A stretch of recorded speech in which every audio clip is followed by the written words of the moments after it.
जय हिंद। स्वागत है आपका लर्निंग एंड चैनल में। तो जैसा कि हमारा रीड 2022 का क्रैश कोर्स हमने लॉन्च किया था, मैंने आपको प्रॉमिस किया था कि इस क्रैश कोर्स में हम इंग्लिश, मैथ्स और साइंस तीनों का क्रैश कोर्स करवाएंगे। जब तक आपका एग्ज़ाम की डेट अनाउंस होगी तब तक हमारा ये उससे पहले काफ़ी पहले हम कोर्स अपना कंप्लीट कर चुके होंगे। ठीक है, तो उसी सीरीज़ में हम अब साइंस का सिलेबस भी मैं आपके सामने शेयर करके और साइंस का भी अब क्रैश कोर्स का स्टार्ट हम करने जा रहे हैं। ठीक है, तो जो लोग अभी तक सब्सक्राइब नहीं किया चैनल को फटाफट से सब्सक्राइब कर लो। क्रैश कोर्स स्टार्ट हो चुका है, वीडियोज़ आप जाके देख सकते हो, प्लेलिस्ट में मैं सारी यहाँ पे आपको अवेलेबल करवा दूंगा। ठीक है, तो सब्सक्राइब कर लो, नोटिफिकेशन आइकन को प्रेस जरूर कर देना ताकि आपको जो है फर्स्ट कम फर्स्ट सर्व पे आपको अपने वीडियोस का नोटिफिकेशन मिल जाए। ठीक है, अब बात करते हैं साइंस के सिलेबस की। ये आपका टोटल ओवरऑल साइंस के टॉपिक्स हैं जो आपको दिए गए हैं। ये आपके लगभग जो है आपके फिजिक्स के टॉपिक आ जाते हैं, ये आपका केमिस्ट्री के टॉपिक हैं, ये आपके जनरल साइंस के टॉपिक हैं और ये आपके बायो के टॉपिक हैं। ठीक है, 4 पार्ट में लगभग आपका पूरा सिलेबस डिफाइन होता है साइंस का। ठीक है, ये आपका मैथ्स का सिलेबस है। मैथ्स का सिलेबस मैंने आपसे डिस्कस कर ही लिया है। मैथ्स का सिलेबस का हमारा क्रैश कोर्स चल रहा है, जिसमें परसेंटेज टॉपिक खत्म हो चुका है, ये वाला टॉपिक अभी आपका रनिंग है और स्टैट्स वाला टॉपिक आपका खत्म हो चुका है। तो ये धीरे धीरे पैरेलली चल रहा है, लेकिन मैंने सोचा कि साइंस का भी अब स्टार्ट करा देते हैं पैरेलली। ठीक है, तो हम जो आज डिस्कस करेंगे इस क्रैश कोर्स में स्टार्ट होना है वो डिस्कस करेंगे फोर्स एंड मोशन। ठीक है, और आराम से समझेंगे क्योंकि ये जो होता है फिजिक्स का टॉपिक है, थोड़ा सा लॉजिकल होता है और थोड़ा सा डिफिकल्ट होता है, स्पेशली उन स्टूडेंट्स के लिए जिन्होंने बीएससी में पढ़ा था या 12th में ही पढ़ा था, उसके बाद वो अब बीएड में नहीं कहीं इसका यूज़ होता है और कहीं ना कहीं वो काफ़ी जो कॉन्सेप्ट होते हैं वो मिस हो जाते हैं। तो ढंग से समझेंगे। और सबसे बड़ी बात जो हमारी यूएसपी रहेगी वो ये रहेगी कि इसमें ये पढ़ते वक्त ही देखने की कोशिश करेंगे कि किस टाइप के क्वेश्चंस आपसे उस टॉपिक में से पूछे जा सकते हैं। ठीक है, और वैसे प्रीवियस ईयर के क्वेश्चन पेपर और प्रैक्टिस क्वेश्चंस तो मैं आपको करवाऊंगा इसी, वहाँ पे फिर हम एक बार सारा रिवाइज कर लेंगे। ठीक है, तो देखो सबसे पहले जो हम इस फोर्स एंड मोशन को भी 3 पार्ट में डिवाइड करेंगे। एक आपका ये वाला जो पार्ट है ये मैं करूँगा, ये लूँगा मैं पार्ट 1 में। ठीक है, ये वाला होगा आपका पार्ट 1 में। उसके बाद ये जो पूरा होगा ये होगा आपका पार्ट 2 में। ठीक है, और ये जो पूरा पोर्शन होगा ये होगा आपका पार्ट 3 में। ठीक है, तो आराम से छोटे छोटे वीडियो में समझेंगे ताकि आपको जो है कॉन्सेप्ट ढंग से समझ में आए और आप जो फाइनली जब हम क्वेश्चंस करें तो आप डायरेक्ट क्वेश्चन देख के आंसर लगा सको। ठीक है, तो ये आपका 3 पार्ट में रहेगा। तो आज जो हम करने वाले हैं पहला पार्ट डिस्कस करने वाले हैं। ठीक है, तो स्टार्ट करते हैं आज का हमारा वीडियो। देखो सबसे पहले जो आपका जो थ्योरेटिकल पार्ट है वो मैंने मोस्टली एनसीईआरटी की बुक से लिया है। आपका जो भी कॉन्सेप्ट है, कॉन्सेप्ट तो इन जनरल है फिजिक्स के सारे, लेकिन जो मेन जो कंटेंट है वो मैंने एनसीईआरटी के सिलेबस से लिया है। और मैंने देखा है कि आरबीएससी का भी सिलेबस है जो लगभग ऐसा ही है, बोर्ड का जो सिलेबस होता है स्टेट बोर्ड का लगभग है, क्योंकि हम जो ये हम टॉपिक बना रहे हैं इस तरीके से बना रहे हैं कि सभी एग्जाम के लिए यूज़फुल हो, इसलिए हमने एनसीईआरटी को स्टैंडर्ड चूज़ किया है। ठीक है, तो सबसे पहले समझते हैं आपका जो चैप्टर अध्याय 9 दे रखा है उसमें वो आपका बल गति के नियम के बारे में बात करता है। ठीक है, तो अगर डेफिनेशन की बात करें फोर्स की तो आपका डेफिनेशन होता है the force is a interaction between two objects. बहुत सिंपल सी बात है, फोर्स क्या होता है, दो वस्तुओं के बीच में होने वाली परस्पर क्रियाओं को बल कहा जाता है। मतलब आपका जो फोर्स होगा वो दो ऑब्जेक्ट के बीच में इंटरेक्शन होगा। वो एक जो लिविंग ऑब्जेक्ट भी हो सकता है, एक आपका नॉन लिविंग ऑब्जेक्ट भी हो सकता है। इन नॉर्मल सिनारियो में हम फोर्स को समझते हैं अपनी दैनिक भाषा में, या तो पुश हो सकता है या फिर पुल हो सकता है। जैसे फॉर एग्जांपल दो ह्यूमन बीइंग हो सकते हैं, ये रोप को पुल कर रहे हैं तो ये आपका किस टाइप का फोर्स हो गया, ये आपका पुल टाइप का फोर्स हो गया। या फिर आप अगर एक धकेलने पर ट्रॉली पे लगाए जाने बल तो ये क्या हो गया, ये इसको पुश कर रहा है तो ये पुश टाइप का फोर्स हो गया। ठीक है, इन जनरल दैनिक हमारी जीवन में जो फोर्स होता है वो 2 टाइप का होता है, पुश या होता है पुल। यहाँ पे आपका पुश माना जाएगा क्योंकि ये जो बालिका है ये हॉकी से बॉल को पुश कर रही है। ठीक है, यहाँ पे हम दराज को खींच रहे हैं अलमारी में से, पुल कर रहे हैं तो ये आपका पुल वाली कैटेगरी में आ जाएगा। ठीक है, तो जो दैनिक भाषा में या फिर दैनिक दिनचर्या में हमारा जो फोर्स हम यूज में लेते हैं वो आपका पुश होता है या फिर पुल होता है। ठीक है, बल की हमेशा एक दिशा होती है डेफिनेटली, क्योंकि आपने देखा होगा या तो ये बल ये जो लगा रहा है पुल इस डायरेक्शन में लगा रहा है तो इसके लिए बल की दिशा ये है, इसके लिए बल की दिशा ये है। अगर आप देखोगे पुश इस डायरेक्शन में हो रहा है तो बल की केवल एक ही दिशा होती है, एक ऑब्जेक्ट के लिए उस बल की एक दिशा होगी। ठीक है, दूसरे ऑब्जेक्ट के लिए उस बल की दूसरी दिशा होगी। तो फोर्स क्या है, एक वेक्टर क्वांटिटी है, सदिश राशि है और उसकी एक दिशा होती है कि किस डायरेक्शन में फोर्स लगाया जा रहा है। ठीक है, तो ये बेसिक डेफिनेशन होगी फोर्स की। अब बात करते हैं हमारी जो प्रकृति है, नॉर्मल नेचर में 4 तरह के मूलभूत आपके बल पाए जाते हैं, जिसको जनरली हम बोलते हैं gravitational force, electromagnetic force, nuclear force weak force, weak nuclear force, और आपका एक और होता है जो इसमें मिस हो गया, वो होता है आपका इलेक्ट्रोस्टैटिक फोर्स। ठीक है, ये तो मैग्नेटिक हो गया, ऐसे आपका इलेक्ट्रोस्टैटिक फोर्स भी होता है। ये क्या है आपके, ये जो है कि आपके नेचुरल फोर्सेज हैं जो कि नेचर में अवेलेबल है। इसको कहीं ना कहीं से आप किसी ने इसका इजाद नहीं किया गया है। ये जो है मस्कुलर फोर्स नहीं है, मैन मेड फोर्स नहीं है। ठीक है, ये क्या है, नेचुरल फोर्सेज है। जो ग्रेविटेशन फोर्स आपने देखा होगा पृथ्वी के आसपास जो जितना भी हमारा सौर मंडल है पूरा ग्रेविटेशन फोर्स पे टिका हुआ है। इलेक्ट्रोमैग्नेटिक फोर्स जो आपका दो चुंबक होती हैं, चुंबकों के बीच में लगने वाला जो फोर्स होता है वो कहलाता है इलेक्ट्रोमैग्नेटिक फोर्स। और जो चार्ज होते हैं, दो चार्ज के बीच में लगने वाला फोर्स वो कहलाता है क्या, इलेक्ट्रोस्टैटिक फोर्स। और जो आपके जो केमिकल सब्सटेंसेस होते हैं, जैसे कि आपका ये जो केमिकल सब्सटेंस होते हैं, ये जो होता है, ये जो बॉन्ड के बीच में जो फोर्स होता है, अगर मैं इस तरीके से आपको एक CH4 का एक बताऊं तो ये जो फोर्स होता है, ये और इन दोनों के बीच में लगने वाला फोर्स होता है, इसको बोलते हैं हम न्यूक्लियर फोर्स। मतलब आपका इसके न्यूक्लियस के और इसके न्यूक्लियस के बीच में लगने वाला फोर्स। एक्चुअली ये जो है आपका कहीं ना कहीं इलेक्ट्रोस्टैटिक फोर्स ही है, लेकिन इन जनरल में आप उसको इलेक्ट्रोस्टैटिक फोर्स बोल सकते हो। वैसे ये जो है न्यूक्लियर फोर्स कहलाता है, क्योंकि ये न्यूक्लियस के बीच में लगने वाला फोर्स होता है। ठीक है, तो नॉर्मली आपका जो फ्लो होता है, फ्लो इस तरीके से आपका मोशन, गति से वेलोसिटी बनती है। वेलोसिटी अगर चेंज होती है तो उससे एक्सेलरेशन मिलता है, और एक्सेलरेशन मिलता है तो यानी कि उस पर कुछ ना कुछ एक्सटर्नल फोर्स लग रहा है। ठीक है, तो ये फ्लो है। इस फ्लो को समझेंगे जब न्यूटन के लॉ पढ़ेंगे, उसमें इस फ्लो को और ढंग से समझने की कोशिश करेंगे। यहाँ पे हम बस ये समझ रहे हैं कि प्रकृति के चार मूलभूत जो बल होते हैं वो ये होते हैं। यहाँ से आपका क्वेश्चन ये बन सकता है कि निम्न में से कौन सा बल मूलभूत बल, प्रकृति का मूलभूत बल नहीं है। तो वहाँ पे आपको चार ऑप्शन दे जाएंगे और एक आपको दे दिया जाएगा, जैसे कि फॉर एग्जाम्पल पेशीय बल दे दिया या घर्षण बल दे दिया, तो वो आपका क्या है, मूलभूत बल का पार्ट नहीं है। जबकि आपके ये जो चार हैं ये आपके मूलभूत पट के पार्ट होते हैं। ठीक है, तो मैंने आपसे कहा ना, हम उस टॉपिक में से क्वेश्चंस को पुल करने की कोशिश करेंगे। तो आपको यहाँ से जो क्वेश्चन बन सकता है वो ये बन सकता है कि निम्न में से कौन सा मूलभूत बल का हिस्सा नहीं है। ठीक है, तो वहाँ पे आपको अगर घर्षण बल या ऐसा कोई बल दिखता है जो हम डिस्कस करेंगे, तो वो आपका मूलभूत बल नहीं होगा। मूलभूत बल जो होते हैं प्रकृति के आपके ये चार होते हैं। ठीक है, उसके बाद बात करते हैं हमारे फोर्स को और थोड़ा सा डिटेल में समझते हैं। तो फोर्स क्या होता है, आपको बल जो है वस्तु की गति की अवस्था में परिवर्तन कर सकता है। डेफिनेटली अभी हमने देखा था यहाँ पे कि अगर आपका फोर्स लग रहा है किसी ऑब्जेक्ट पे तो वो क्या करेगा, मोशन उसमें क्रिएट कर देता है, यानी कि गति की अवस्था में चेंज कर देता है। अगर वो रुका हुआ है तो चलने लग जाएगा, और चल रहा है तो रुक जाएगा। ठीक है, यहाँ गति की अवस्था में परिवर्तन बोला है, ये नहीं बोला है कि उसको गति दे देगा। अवस्था में परिवर्तन यानी कि अगर ऑब्जेक्ट अगर चल रहा है तो वो फोर्स लगाने पे रुक सकता है, इस डायरेक्शन में फोर्स लगाए तो रुक सकता है, और अगर वो स्टैंड है और इधर फोर्स लगाए तो वो क्या हो सकता है, चल सकता है। यानी कि गति की अवस्था में उसमें क्या हो रहा है, परिवर्तन हो रहा है। जीरो से वेलोसिटी बढ़ जा रही है, या फिर जो आपकी 10 से वेलोसिटी जीरो हो जा रही है। ठीक है, तो गति की अवस्था में परिवर्तन कर सकता है।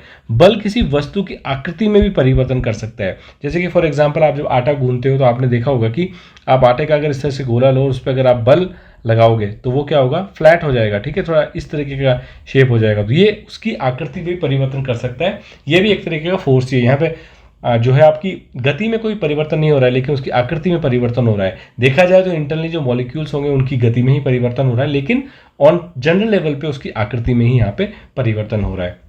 ठीक है, बल के कारण क्या होता है, त्वरण उत्पन्न होता है। ठीक है, वैसे इसको डिटेल में पढ़ेंगे हम न्यूटन के सेकंड लॉ में, पर यहाँ बता देता हूँ। और उससे वस्तु की पोजीशन में चेंज होता है, यानी कि आपका जो एक्सेलरेशन होता है, जो भी एक्सेलरेशन क्रिएट होता है वो आपका फोर्स डिवाइडेड बाई उसके द्रव्यमान के बराबर होता है। ये जो आपका है न्यूटन का सेकंड लॉ कहलाता है। डिटेल में हम पढ़ेंगे, लेकिन जो समझने वाली बात इसमें यह है कि आपका जो भी ऑब्जेक्ट है उस ऑब्जेक्ट पे अगर आप F फोर्स लगा रहे हो और उसका मास m है, उसमें a एक्सेलरेशन आता है, तो ये आपका जो है क्या कहलाता है, उस F फोर्स की वजह से उसकी मोशन में जो चेंजेस आया उसकी एक इक्वेशन बन के निकलती है। ठीक है, ये हो गया आपका फोर्स को एक और तरीके से देखने का तरीका कि फोर्स क्या कर सकता है। ठीक है, एक फोर्स को डिवाइड करने का एक तरीका ये भी होता है। हमने मूलभूत बल तो पढ़ ही लिए थे, चार जो मूलभूत बल होते हैं। एक आपका होता है संपर्क बल और एक आपका होता है गैर संपर्क बल, यानी कि contact force, non contact force. मैं आपको समझाता हूँ क्या होता है।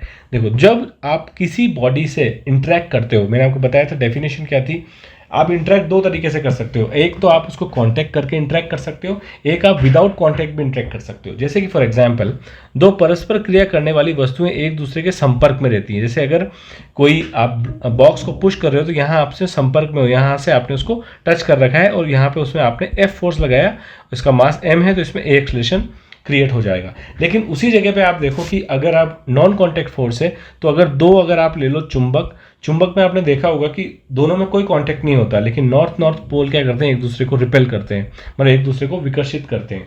ठीक है, एक दूसरे को विकर्षित करेंगे तो इससे क्या होगा, कांटेक्ट में नहीं है लेकिन फोर्स दोनों पे लग रहा है। ठीक है, ये आई काइंड ऑफ आपका एक तरीके से पुश प्लस पुल फोर्स हो गया। ये इस पे पुश फोर्स लगा रहा है, ये इस पे पुश फोर्स लगा रहा है, तो ये कहीं ना कहीं क्या हो गया, एक तरीके का आपका नॉन कांटेक्ट पुश फोर्स हो गया। ठीक है, आपको समझ में आ रही है बात। तो यहाँ पे कांटेक्ट नहीं है, कोई टच नहीं हो रहा है, लेकिन फिर भी फोर्स लग रहा है। तो इस लेवल पे हम बल को फिर से दो भागों में बांट देते हैं, एक ऐसे बल जहाँ पे कांटेक्ट होता है और कुछ ऐसे बल जहाँ पे नॉन कांटेक्ट होता है, नहीं कि संपर्क नहीं होता है ऑब्जेक्ट का दूसरे ऑब्जेक्ट से। ठीक है, आगे बात समझ में।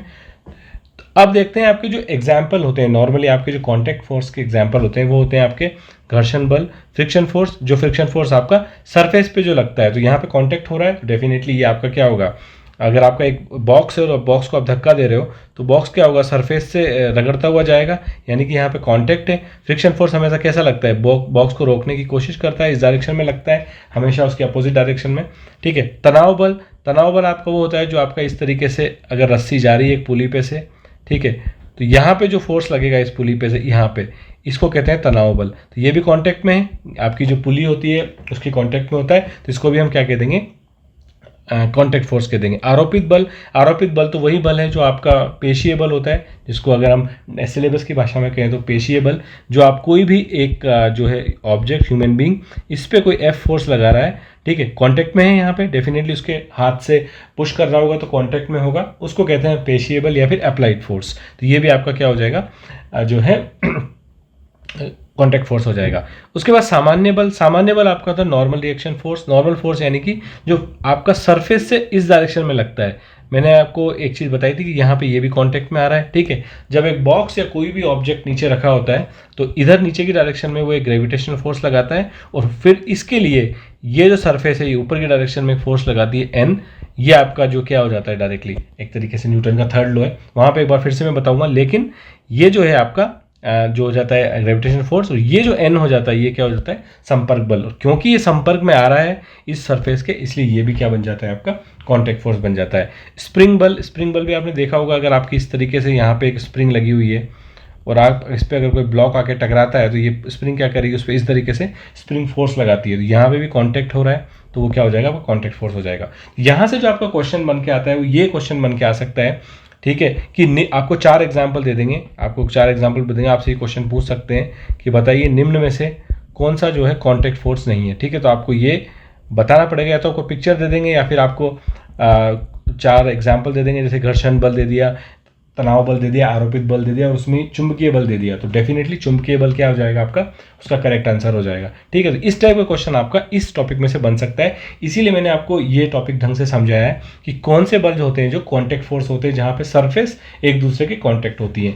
वहीं आपका जो इलेक्ट्रोस्टैटिक फोर्स होता है, गुरुत्वाकर्षण फोर्स होता है, चुंबकीय बल जो होता है, ये आपका नॉन कॉन्टैक्ट फोर्स होता है, यानी कि यहाँ पे आपका जो है संपर्क नहीं होता है। क्वेश्चन ये भी बन सकता है कि निम्न में से कौन सा नॉन कॉन्टैक्ट फोर्स की श्रेणी में आता है, तो इसमें आपको ध्यान रखना है कि 3 बल हैं जो आपके नॉन कॉन्टैक्ट की श्रेणी में आते हैं, जैसे कि आपका स्थिर विद्युत की बल 2 चार्ज के बीच में लगता है, प्लस प्लस के बीच में आपका रिपल्शन होता है, और प्लस माइनस के बीच में आपका अट्रैक्शन होता है। ठीक है, तो ये आपका बल होता है। ऐसे ही चुंबक के में लगता है आपका साउथ नॉर्थ और नॉर्थ साउथ है, तो नॉर्थ जो है एक दूसरे को रिपेल करते हैं और साउथ नॉर्थ एक दूसरे को अट्रैक्ट करते हैं। ठीक है, गुरुत्वाकर्षण बल तो आपको पता ही होगा, कोई भी अगर m मास का ऑब्जेक्ट नीचे की डायरेक्शन में आ रहा है, ठीक है, यहाँ पे कोई कांटेक्ट नहीं हो रहा, लेकिन यहाँ पे सरफेस है, ठीक है, लेकिन वो नीचे की डायरेक्शन में गिरता जाता है, उस पर mg फोर्स लगता है, ये भी आपका क्या होगा, नॉन कॉन्टैक्ट फोर्स होगा। ठीक है, तो आपको ध्यान रखना है किसमें से ये जो क्वेश्चन बन सकता है आपका, इस क्वेश्चन का जवाब आपके पास होना चाहिए। अगर आपने ये समझ लिया है कि कौन सा नॉन कॉन्टैक्ट फोर्स की कैटेगरी में आता है, कौन सा आपका कॉन्टैक्ट फोर्स की कैटेगरी में आता है। ठीक है, अब समझते हैं आपको एक और आपकी श्रेणी है। अभी तो हमने क्या समझ लिया, उस बल को आरोपित करने की दिशा में आरोपित करते वक्त जब वो बल आरोपित हो रहा है तो उसके जो पार्ट थे हमने पढ़े, एक को कांटेक्ट करके आरोपित किया जा सकता है, एक नॉन कांटेक्ट करके आरोपित किया जा सकता है। उसके बाद बल की एक कैटेगरी आती है जो आपने आरोपित कर दिया, बल आरोपित हो गया ऑब्जेक्ट पे, अब क्या वो संतुलित है या फिर वो असंतुलित है। ठीक है, ये क्यों आपका यहाँ पे बन के आ रहा है, जैसे फॉर एग्जाम्पल मैं एक आपको पेशीय बल का एग्जाम्पल लेता हूँ। ये 2 बच्चे हैं जो इस बॉक्स को पुश कर रहे हैं। ठीक है, अब मैंने आपको बताया था अगर ये इसको पुश करेंगे तो यहाँ पे घर्षण बल लगता है जो आपको इस डायरेक्शन में करेगा। ठीक है, घर्षण बल को डिटेल में मैं समझाऊंगा आपको, लेकिन अब अगर ये बल और ये बल दोनों बराबर हो गए, यानी कि इसमें शुद्ध बल किसी भी डायरेक्शन में नहीं लग रहा है, ठीक है। शुद्ध बल मतलब फाइनल जो फोर्स होगा ऑब्जेक्ट पे, क्योंकि इन्होंने इस पे लगाया और फिर सरफेस ने इस पे लगाया बॉक्स पे, तो दोनों डायरेक्शन में फोर्स हो गया। तो यह अगर ये मूव कर जाती है, अगर ये दोनों बल समान एवं विपरीत दिशा में लग जाते हैं और बराबर मैग्नीट्यूड में लग जाते हैं, तो ये ऑब्जेक्ट क्या हो जाएगा आपका, स्थायी हो जाएगा। ये ऑब्जेक्ट आपका यहाँ से नहीं हिलेगा, ठीक है, स्थायी हो जाएगा ये ऑब्जेक्ट। और अगर यही बल जो है अगर इस डायरेक्शन में हो जाता है तो इसमें क्या आ जाएगी, इस वाले उसमें आपकी गति आ जाएगी, ठीक है। तो ये हो जाएगा आपका ये हो जाएगा आपका संतुलित वाली कैटेगरी में, क्योंकि यहाँ पे दोनों बल का जो है संतुलन है, ऑब्जेक्ट आपका चल नहीं रहा है। यहाँ पे ये हो जाएगा आपका असंतुलित, क्योंकि यहाँ पे ये वाला फोर्स ज़्यादा है, इसलिए इसमें इस डायरेक्शन में गति आ गई है, इसलिए ये क्या हो जाएगा आपका असंतुलित हो जाएगा। जैसे फॉर एग्जांपल सी में आप देखो, इसमें यहाँ भी फोर्स लग रहा है, यहाँ भी फोर्स लग रहा है, लेकिन इसमें क्या आ गई, इस डायरेक्शन में गति आ गई। इस डायरेक्शन में गति आ गई मतलब ये वी वेलोसिटी से चलने लग गया, मतलब ये क्या हो गया आपका असंतुलित बल का एग्जाम्पल हो गया, ठीक है। आगे बात समझ में। तो असंतुलित अनबैलेंस्ड, बैलेंस फोर्स का मतलब ये होता है कि अगर दोनों बल समान एवं विपरीत दिशा में लग रहे हैं तो वस्तु क्या हो जाएगी आपकी, स्थायी हो जाएगी, और वो बल आपका क्या कहलाएगा, संतुलित बल कहलाएगा। लेकिन अगर बलों में अंतर आ गया मैग्नीट्यूड में, ठीक है, तो फिर क्या हो जाएगा आपका, उसमें ऑब्जेक्ट में मोशन आ जाएगी, गति आ जाएगी, और वो उस बल को हम कह देंगे वो बल क्या है, असंतुलित बल हो जाएगा, ठीक है। और आपको यहाँ पे एक चीज़ बस एक और ध्यान रखनी है, वो ये है कि बल का जो आपका मात्रक होता है, यानी कि बल का जो आपका यूनिट होती है जिससे हम बल को डिफाइन करते हैं, वो होती है आपकी न्यूटन। नॉर्मली आपका जो न्यूटन साइंटिस्ट थे उन्होंने ही फोर्स के बारे में काफ़ी इन्फॉर्मेशन दी थी, तो उन्हीं के ही नाम पे इसकी यूनिट को रख दिया गया।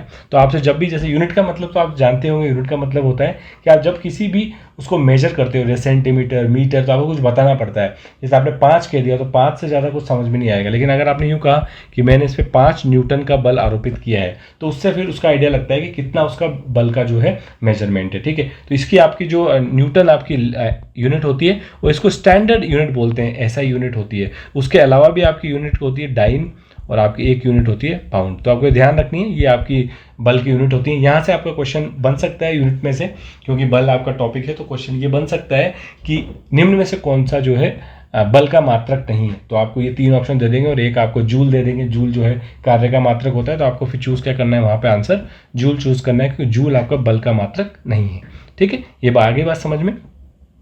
अब चलते हैं हमारे जो हमने डिफरेंट बलों को व्याख्या की थी, कॉन्टैक्ट नॉन कॉन्टैक्ट फोर्स को, उनको एक एक करके समझ लेते हैं। यही आपके सिलेबस में दिया हुआ है कि आपको सारे जो बल हैं उनकी डेफिनेशन और उनका थोड़ा सा कॉन्सेप्ट पता होना चाहिए, ठीक है। तो सबसे पहले बात कर लेते हैं पेशीय बल की। सबसे ईजी है, कोई दिक्कत नहीं है, सिंपल सा है कि अगर कोई भी ह्यूमन अप्लाई कर रहा है फोर्स, ह्यूमन या फिर नॉन ह्यूमन अप्लाई कर रहा है, जिन्हें आपको लग रहा है मस्कुलर फोर्स, आप किसी ऑब्जेक्ट को हिलाने की कोशिश कर रहे हो इस डायरेक्शन में, ठीक है। मैंने आपको अभी बताया था कि अगर वो हिल जाता है इसका मतलब उसमें शुद्ध बल उस डायरेक्शन में लग रहा है। अगर नहीं हिलता है तो इसका मतलब उसमें क्या है, दोनों बल जो है संतुलित हैं, ठीक है।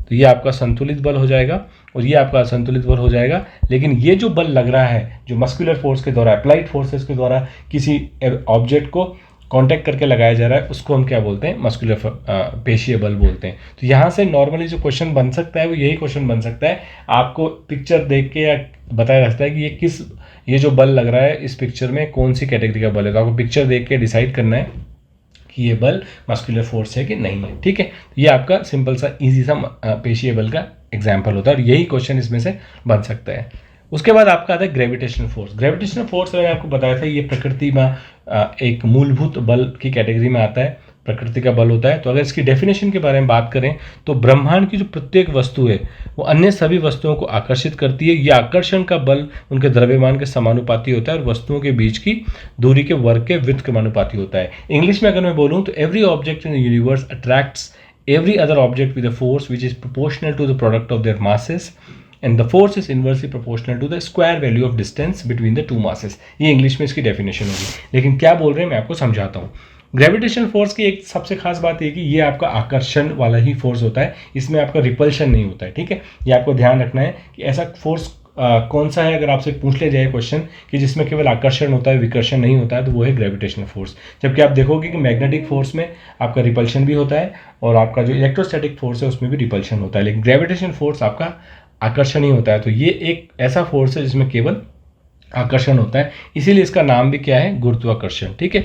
गुरुत्व कारक के कारण आकर्षण, ठीक है। तो इसमें जो बोला गया है वो सिंपल ये बात बोली गई है कि आपके दो मास हैं m1 और m2, मान लो इसके बीच की डिस्टेंस जो है आपको दे रखी r, तो आपके क्लियरली बोला गया है कि आपका जो फोर्स है वो अन्य सभी वस्तुओं को आकर्षित करता है, या आकर्षण का बल उनके द्रव्यमान के समानुपाती होता है। मतलब आपका जो m1 और m2 के क्या होता है, समानुपाती होता है। समानुपाती मतलब अगर मास बढ़ेगा तो ये फोर्स की वैल्यू बढ़ेगी, समानुपाती सेम अनुपात में दोनों बढ़ते हैं, ठीक है। और जो डिस्टेंस के होता है उसके स्क्वायर के ये क्या होता है, व्युत्क्रमानुपाती होता है, दूरी के वर्ग के व्युत्क्रमानुपाती होता है। तो अगर मैं इससे डिफाइन करूं तो मेरा जो f बन के कितना आ जाएगा, अगर मैं ये मान के चलूं कि f डायरेक्टली प्रोपोर्शनल टू इसके तो हो जाएगा स्क्वायर, और यहाँ पे क्या आ जाएगा, स्क्वायर आ जाएगा। तो यहाँ से मेरा जो फॉर्मूला बन के आएगा वो क्या बन के आएगा, g m1 m2 by are square, ये आपका फॉर्मूला होता है।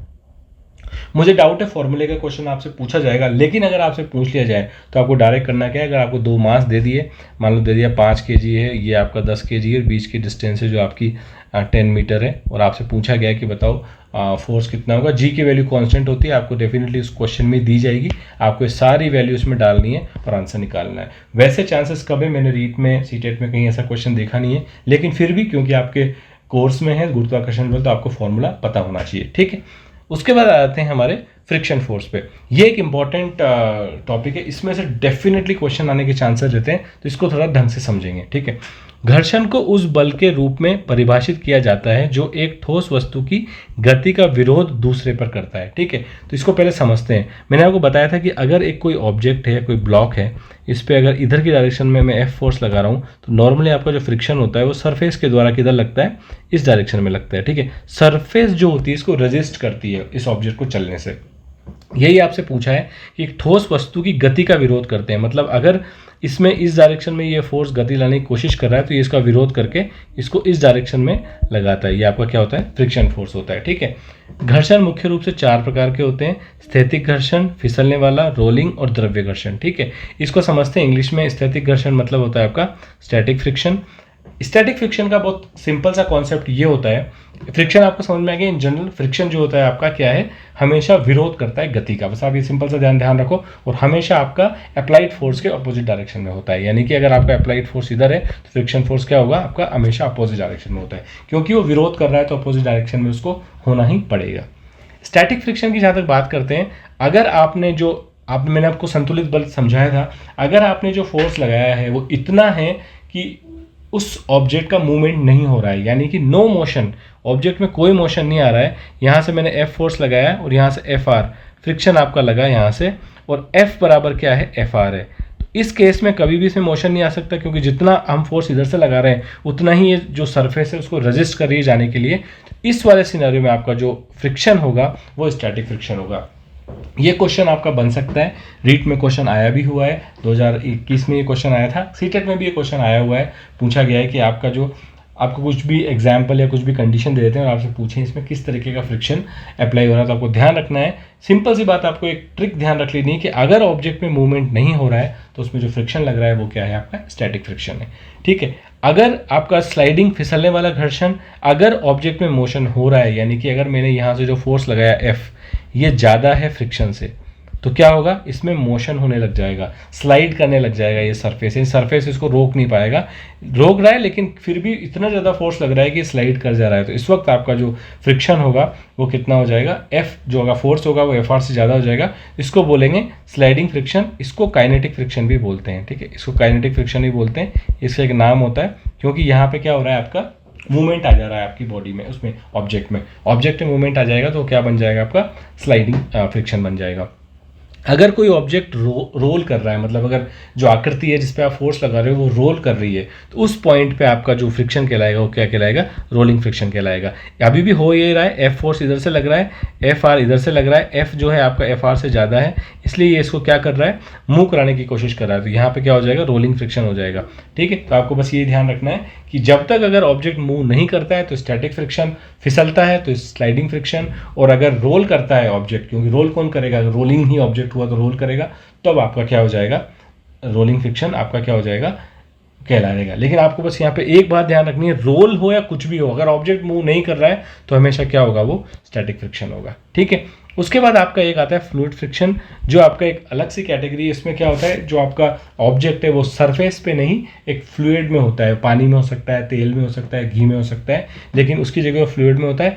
कॉन्सेप्ट अभी भी सेम ही है, फोर्स इधर लग रहा है, फ्लूइड फ्रिक्शन इधर लग रहा है, ठीक है। तो आपकी यहाँ पे जो रेजिस्टेंस कर रहा है वो आपका सरफेस नहीं कर रही है, जो फ्लूइड है, जो आपका जो भी आपका द्रव्य है जिसमें वो आप ऑब्जेक्ट को आप धक्का दे रहे हो, वो आपका रेजिस्ट कर रहा है मोशन को, तो वो वहाँ पे जो फोर्स लगेगा वो क्या लग जाएगा, आपका फ्लूइड फ्रिक्शन लग जाएगा, ठीक है। यहाँ भी बस ये है कि अगर मोशन हो रही है तो आपका, लेकिन फ्लूइड में लगने वाला फ्रिक्शन हमेशा फ्लूइड फ्रिक्शन हो रहा है, मोशन हो रही है तो चलने लग जाएगा, नहीं तो ये स्थिर रहेगा, ठीक है। लेकिन आपका जो फ्रिक्शन कहलाएगा यहाँ पे फ्लूइड फ्रिक्शन कहलाएगा। तो इसमें से जो क्वेश्चन बन सकता है वो यही बन सकता है कि आपको सिचुएशन दे दी जाए और आपसे पूछा जाए कि यहाँ पे किस तरीके का फ्रिक्शन लग रहा है, ठीक है। तो आपको ध्यान रखना है, आप जो को इस स्लाइड से आपको एक क्वेश्चन डेफिनेटली बन के आएगा।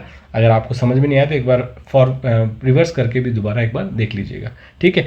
वरना अगर आपको कोई डाउट है तो मुझे कमेंट सेक्शन में बताइए देना, मैं उसका जवाब देने की कोशिश करूंगा, ठीक है। उसके बाद आता है आपका मैग्नेटिक फोर्स। मैग्नेटिक फोर्स आपका नॉन कॉन्टैक्ट फोर्स है, ये हमने डिस्कस किया था इसे ही, ठीक है। और आपका ये एक प्रकृति के जो 4 मूलभूत फोर्स है उसमें भी आता है, ठीक है। चुंबकीय बल एक ऐसा बल है जो कुछ धातुओं की वस्तुओं जैसे लोहे और लोहे के बुरादे को चुंबक की ओर आकर्षित करता है, ठीक है। चुंबकीय बल 2 तरीके से लगता है, एक तो चुंबक जो होती है ये किसी ऑब्जेक्ट पे लगाती है, यानी कि आपका जैसे सपोज ये है एक चुंबक है और ये आपके कुछ लोहे की धातु है, तो ये क्या करेंगे, इसको अट्रैक्ट करेंगे। तो इस वक्त तो इसमें केवल अट्रैक्शन ही फोर्स लगने वाला है, क्योंकि जो चुंबक है वो लोहे की धातु को अट्रैक्ट ही करती है। लेकिन मैग्नेटिक फोर्स क्या होता है, आपका रिपल्शन कैटेगरी का भी होता है, तो ये दोनों ही तरह से रिएक्ट कर सकता है, ठीक है। इंग्लिश में अगर समझें तो magnetic force is a force that attracts certain metal objects like iron and iron filings towards a magnet, ठीक है।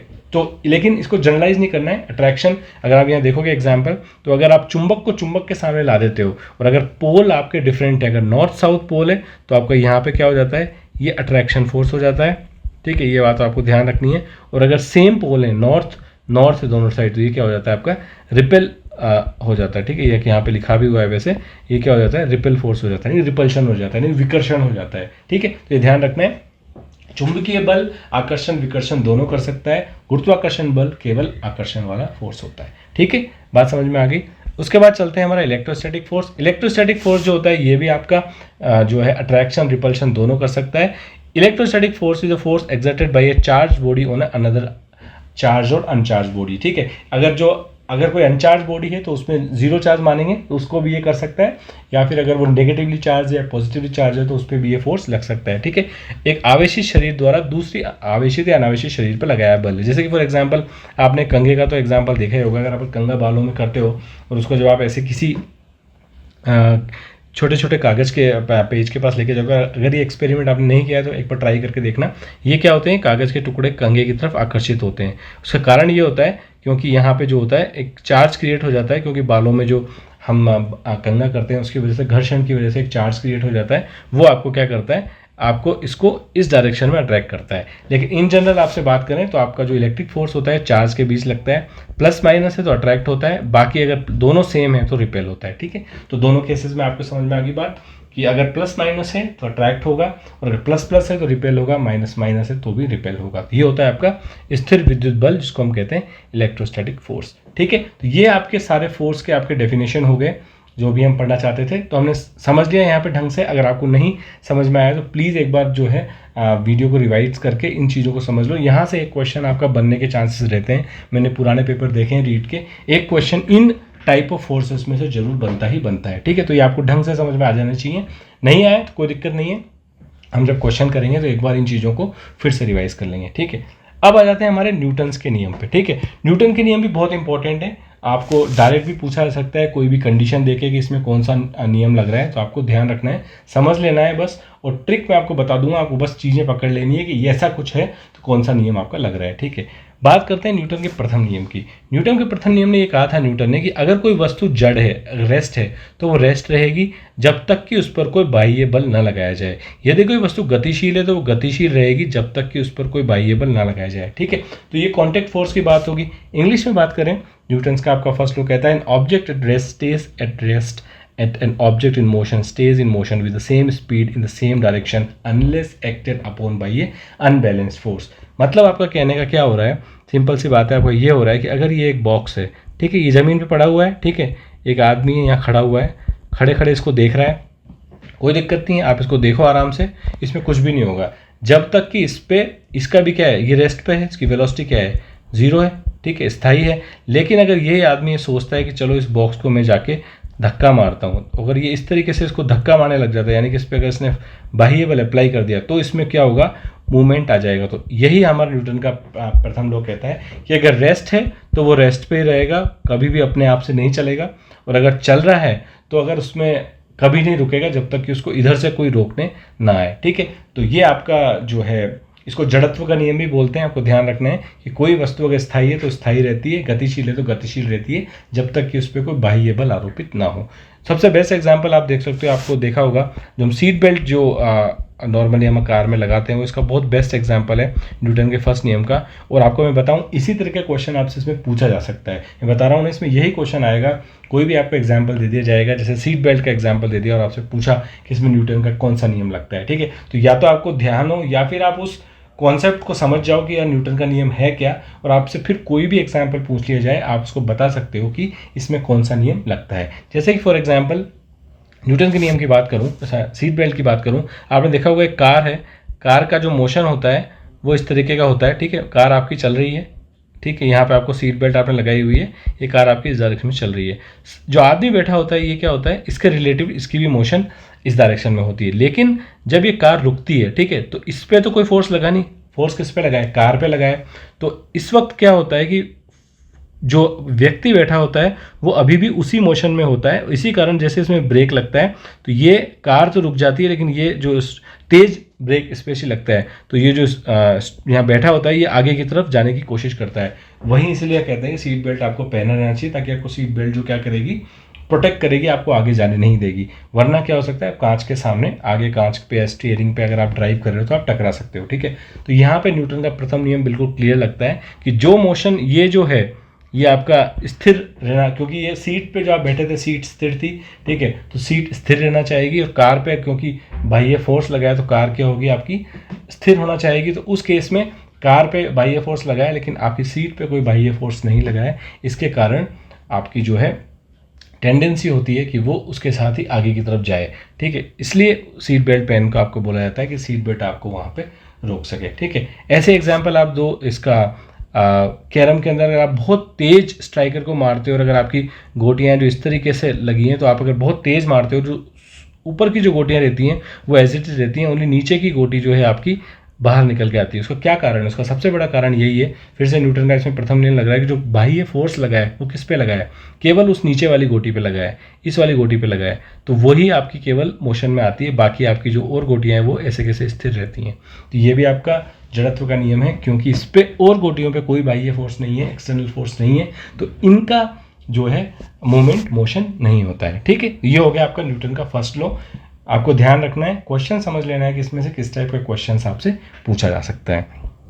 जैसे कि आपसे एक क्वेश्चन पूछा है इसमें सिंपल सा, कि बताइए नीचे दी गई दो ईंटों को धक्का लगाया गया, कौन सी ईंट अधिक घर्षण के प्रतिरोध उत्पन्न करेगी। तो सिंपल सी बात है, अगर आप दो हैं, सिंपल सी, ये बड़ा है, इसका जो है 2m मास होगा, इसका मान लो कि m मास होगा, तो डेफिनेटली आपका घर्षण कौन सी करेगी, b। तो b आपका इसमें आंसर हो जाएगा। क्यों, क्योंकि आप जिस पे जितना फोर्स लगाओगे ये आपका उतना ही घर्षण करेगी, क्योंकि इसका मास जो है वो ज़्यादा है, ठीक है। तो ये आपको चीज़ ध्यान रखनी है कि जिसका मास ज़्यादा होता है उसमें इनर्शिया ज़्यादा होता है, वो उतना ही ज़्यादा रेजिस्ट करती है अपने मोशन को, तो डेफिनेटली उसमें जो घर्षण होगा, इनर्शिया होगा, वो ज़्यादा होगा, ठीक है। तो इनर्शिया डायरेक्टली प्रोपोर्शनल किसके होता है, मास के होता है, ठीक है। बात करते हैं न्यूटन के सेकंड लॉ की। न्यूटन का जो आपका सेकंड लॉ है ये आपका अनबैलेंस वाली कैटेगरी में आता है। जैसे फॉर एग्जांपल मैं आपको बता देता हूँ यहाँ पे एग्जांपल के फॉर्म में, सपोज एक ब्लॉक है, इस पर मैं F फोर्स इधर से लगा रहा हूँ, इस पर एक फोर्स इधर से भी लग रहा है, ठीक है। अब आप मान लो कि ये वाला फोर्स F1 और ये आपका F2 है, ये अगर ज़्यादा है तो इस पर फाइनल जो शुद्ध फोर्स होगा, अगर मैं इसको कह दूँ F एक्सटर्नल, मतलब फाइनल फोर्स होगा, वो क्या होगा, F1 माइनस F2 होगा, ठीक है। क्योंकि अगर F1 F2 से ज़्यादा है, इसमें क्या होगा, इस डायरेक्शन में क्या आ जाएगा, मोशन आ जाएगा, ठीक है। और अगर इसका मास m है, यही आपका न्यूटन का द्वितीय नियम कहता है कि अगर शुद्ध बल किसी भी ऑब्जेक्ट पे एक डायरेक्शन में लग रहा है तो उस ऑब्जेक्ट में क्या होगा, मोशन आ जाएगा, ठीक है। तो और वो जो होगा वो किस तरीके से होगा, उसका जो फोर्स होगा वो आपका मास के जो है डायरेक्टली प्रोपोर्शनल होगा, यानी कि जितना मास होगा उतना ही ज़्यादा उसमें फोर्स लगेगा। यही चीज़ मैंने आपको यहाँ पे बताई थी, जितना उसका मास होगा उतना ही ज़्यादा उसमें क्या लगेगा, फोर्स लगेगा। और जो आपका एक्सेलरेशन होगा उसमें वो क्या होगा, आपके उसके मास के डायरेक्टली इन्वर्सली प्रोपोर्शनल होगा। मतलब जो बड़ा ऑब्जेक्ट होगा उसका एक्सेलरेशन ऑटोमेटिकली कम होगा। अगर इन दोनों इक्वेशनों को मिला दूं तो यहाँ से मेरा निकल के आता है F बराबर ma। ठीक है, यहाँ पे F क्या है, मेरा एक्सटर्नल फोर्स है, ये आपको ध्यान रखना है। ये क्या है, मेरा बाह्य बल। ये जो है आपका, ये न्यूटन का होता है दूसरा नियम। न्यूटन ने यही कहा है कि जिधर शुद्ध बल होगा उधर की डायरेक्शन में आपका क्या हो जाएगा, एक्सेलरेशन यानी त्वरण भी आपका उसी डायरेक्शन में हो जाएगा। ठीक है, तो अगर आपका शुद्ध बल यहाँ पे F external F1 minus F2 हो रहा है तो आपका जो मोशन होगा वो किस डायरेक्शन में होगा, इस डायरेक्शन में होगा। ठीक है, तो ये चीज़ आपको ध्यान रखनी है। ये आपका क्या होता है, न्यूटन का सेकेंड लॉ होता है। ठीक है, बस आपको इतनी सी बात ध्यान रखनी है। इसमें क्वेश्चन आपसे शायद ये पूछा जा सकता है, आपको मास और ए दे दिया जाए और आपसे पूछा जाए कि बताओ एक्सटर्नल फोर्स कितना है, तो आपको डायरेक्ट उसको तो सॉल्व कर ही देना है। लेकिन आपसे और सिचुएशन में पूछी जा सकती है, तो आपको ये भी पूछा जा सकता है कि इस न्यूटन में से निम्न में से कौन सा न्यूटन का दूसरे नियम को परिभाषित करता है। तो आपको बस ध्यान रखना है कि एक्सटर्नल फोर्स जो भी ऑब्जेक्ट पे लग रहा है वो उसके मास इंटू एक्सेलरेशन के बराबर होता है। बस सिंपल सी बात है। ठीक है, जैसे कि आपको एक क्वेश्चन दे रखा है, दो वस्तुएं जिनका द्रव्यमान 3 kg एवं 6 kg, अगर उन पर शुद्ध बल 12 आरोपित की जाए तो दोनों वस्तुओं में उत्पन्न त्वरण का मान ज्ञात कीजिए। ठीक है, इस पे भी आपका जो है 12 न्यूटन का फोर्स लग रहा है और इस पे भी आपका 12 न्यूटन का फोर्स लग रहा है। लेकिन इसमें दिक्कत क्या है, ये आपका 3 kg का है, ये आपका 6 kg का है। ठीक है, तो ये बात होगी। अगर मैं FA की बात करूँ तो FA बराबर होगा मेरा मास इंटू इसका एक्सलेशन, A का एक्सलेशन। तो FA कितना दे रखा है, 12 दे रखा है। ठीक है, मास कितना है इसका 3 इंटू एक्सलेशन मेरे से पूछा है, तो मेरा A का एक्सलेशन कितना आ जाएगा, 3 आ जाएगा। और ये क्योंकि 3 मीटर पर सेकंड स्क्वायर के फॉर्म में आ जाएगा। ठीक है, एक्सलेशन और 3 मीटर पर सेकंड स्क्वायर। ऐसे अगर मैं FB निकालूं तो FB कितना है, वही मेरा मास कितना है FB का 6 इंटू इसका एक्सलेशन। तो एक्सलेशन कितना आ जाएगा AB का 12 डिवाइड बाई 6 यानी कि 6 दुआ 12, यानी एक्सलेशन ऑफ B कितना हो जाएगा 2 मीटर पर सेकंड स्क्वायर। ठीक है, मीटर पर सेकंड स्क्वायर त्वरण की यूनिट होती है। ठीक है, ये आपको ध्यान होगी। वेलोसिटी की कितनी होती है, वेलोसिटी की होती है मीटर पर सेकंड और त्वरण की होती है हमारी मीटर पर सेकंड स्क्वायर। ये चीज़ ढंग से पढ़ेंगे एक बार जब मैं मोशंस वाला चैप्टर लूँगा, तो उस टाइम पे इनकी यूनिट्स भी त्वरण की, डिस्टेंस की, विस्थापन, इन सबको वहाँ पे कवर कर लेंगे। ठीक है, तो ये आपका जो है इस टाइप का क्वेश्चन भी आपसे पूछा था, ये डायरेक्ट आपका सेकेंड लॉ पे बेस्ड आपका क्वेश्चन है। ठीक है, इजी, नॉर्मल, कोई दिक्कत नहीं है और इजी ये क्वेश्चन इसलिए पूछा जा सकता है। बात करते हैं न्यूटन के थर्ड लॉ की। थर्ड लॉ आपका ये कहता है कि हर क्रिया की एक समान एवं विपरीत प्रतिक्रिया होती है। ये आपका बहुत बेसिक सा लॉ है। ये आपका कहता क्या है कि अगर आपने, जैसे मैंने आपको यहाँ बताया था कि अगर मैं बताऊँ आपको एक चीज़ बताई थी कि नीचे की डायरेक्शन में इसमें जो है ग्रेविटेशन फोर्स लगता है, तो इसमें ऊपर की डायरेक्शन में नॉर्मल रिएक्शन फोर्स लगता है। यानी कि ये वाला जो ऑब्जेक्ट है ये नीचे की डायरेक्शन में सरफेस पे mg लगा रहा है, तो वो रिएक्ट करके सरफेस जो आपका ऑब्जेक्ट पे नॉर्मल रिएक्शन फोर्स लगा रहा है। तो ये आपसे पूछा है कि for every action there is equal and opposite reaction. ठीक है, तो ये आपका न्यूटन का तृतीय नियम होता है कि अगर आप किसी पे फोर्स लगाओगे तो उसका वो भी आप पे फोर्स लगाएगा। ये न्यूटन का तृतीय नियम होता है। अब जो एग्जाम्पल होते हैं मेनली आपसे इसमें क्वेश्चन जो पूछा जाता है वो पूछा जाता है मेनली आपको इस तरीके से, वापस से आपको एग्जाम्पल दे दिया जाता है और आपसे पूछा जाता है कि आपका कौन सा जो है इसमें फोर्स अप्लाइड होगा। ठीक है, तो आपको जैसे फॉर एग्जांपल ये आपका दिया हुआ है कि आप जब बंदूक चलाते हो, बंदूक का एग्जांपल आपको दे दिया और आपसे पूछा इसमें कौन सा न्यूटन का नियम लग रहा है, तो आपने देखा होगा जब बंदूक इस डायरेक्शन में जाती है तो उस पर एक थ्रस्ट फोर्स लगता है पीछे की डायरेक्शन में जो आपका बंदूक पे लगता है। ठीक है, तो बंदूक ने जब गोली चलाई तो उस पर एक थ्रस्ट फोर्स लगता है पीछे की डायरेक्शन में, इसको कहते हैं एक्शन फोर्स, क्योंकि यहाँ से जो आपकी गोली निकली इसको कहते हैं आपका रिएक्शन फोर्स। ठीक है, तो ये इस एक्शन का ये रिएक्शन है। फॉर एग्जांपल यहाँ पे देखो आप, जब आदमी एक नाव से बैंक की तरफ कूदता है, मतलब किनारे की तरफ कूदता है, तो ये जो फोर्स लगा रहा है अपना इस डायरेक्शन में लगा रहा है। ठीक है, मोशन की वजह से, तो इसके रिएक्शन में जो एक फोर्स लगेगा इस पीछे की डायरेक्शन में उस नाव पे लगेगा, नाव क्या जाएगी आपकी पीछे की डायरेक्शन में जाएगी। तो ये है आपका एक्शन, ये है आपका क्या रिएक्शन। ठीक है, तो आपका इससे एक बात आपको समझ में आ गई होगी, प्रत्येक जो आपका बल होता है जो आपके पैर में होते हैं, ठीक है, आपका प्रत्येक जो बल होंगे वो किस में होंगे, पैर के फॉर्म में होंगे। प्रत्येक बल के पैर होते हैं, यानी कि आपका एक होगा आपका एक्शन फोर्स, एक होगा आपका कौन सा रिएक्शन फोर्स। ये आपका हमेशा जो इसमें बनेगा वो आपका किस तरीके से बनेगा, एक्शन रिएक्शन फोर्स के फॉर्म में बनेगा। ठीक है, तो ये बात आपको ध्यान रखना है कि जब भी ऐसा कोई फोर्स आपको दिखता है जो एक्शन रिएक्शन के फॉर्म में पैर बन रहा है, इसका मतलब आपका जो न्यूटन का जो यहाँ पे लग रहा है वो कौन सा नियम लग रहा है, तीसरा नियम लग रहा है। ठीक है, दोनों बल हमेशा अलग अलग वस्तुओं पे लगते हैं। देखो अगर आप देखोगे यहाँ पे जो लग रहा है ये बल लग रहा है इस पे और इस ऑब्जेक्ट पे, और ये लग रहा है नाव पे। यहाँ देखोगे ये जो एक्शन वाला फोर्स लग रहा है किस पे लग रहा है, गोली पे लग रहा है, और रिएक्शन वाला फोर्स बंदूक पे लग रहा है। ठीक है, गोली पे लगने वाला त्वरित बल, बंदूक पे लगने वाला यहाँ पे ये इस, क्योंकि इसमें वेलोसिटी है, इसमें मोशन है, तो इस पे लग रहा है और यहाँ पे नाव पे लग रहा है। तो जहाँ जो आपका एक और पॉइंट आपका निकल के आता है कि आपका दोनों बल जो होते हैं ये क्या होते हैं, अलग अलग वस्तुओं पे लगते हैं। ठीक है, तो ये भी आपसे पूछा जा सकता है कि निम्न में से न्यूटन के थर्ड नियम के हिसाब से कौन सा स्टेटमेंट सही है। तो ये स्टेटमेंट भी आपको पता होना चाहिए कि दोनों बल, प्रत्येक बल एक पेयर के फॉर्म में होता है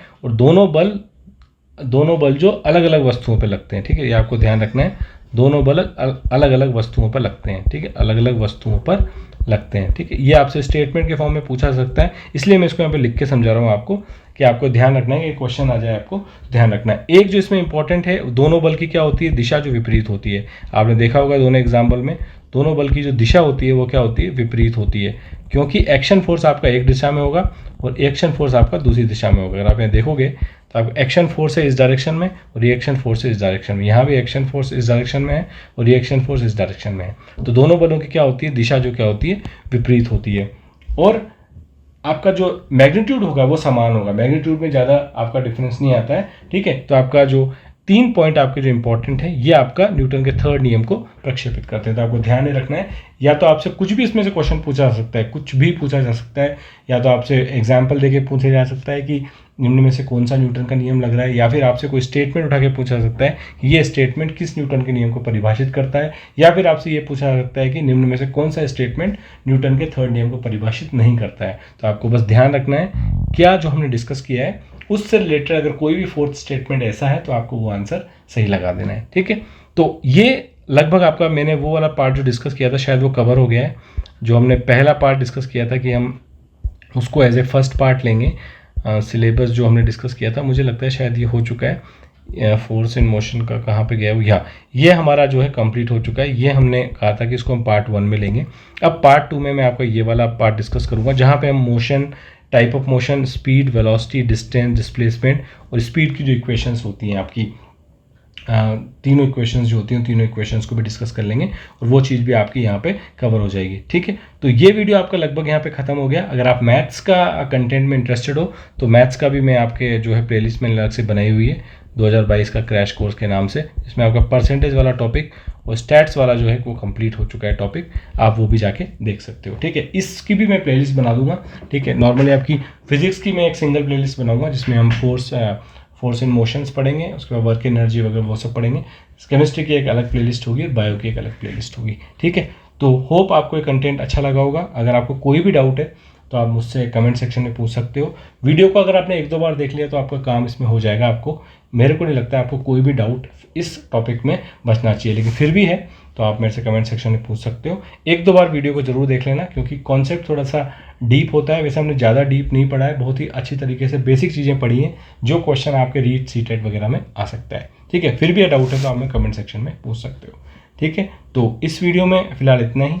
अगर यहाँ तक वीडियो देखा है तो सब्सक्राइब जरूर कर देना। कंटेंट अच्छा लगा हो तो लाइक कर देना मेरे लिए एक, और क्योंकि इस टाइप की कंटेंट बनाने में बहुत मेहनत लगती है, मैं अपनी तरफ से पूरी कोशिश कर रहा हूँ कि आपको जो है बेस्ट कंटेंट प्रोवाइड हो फ्री ऑफ कॉस्ट।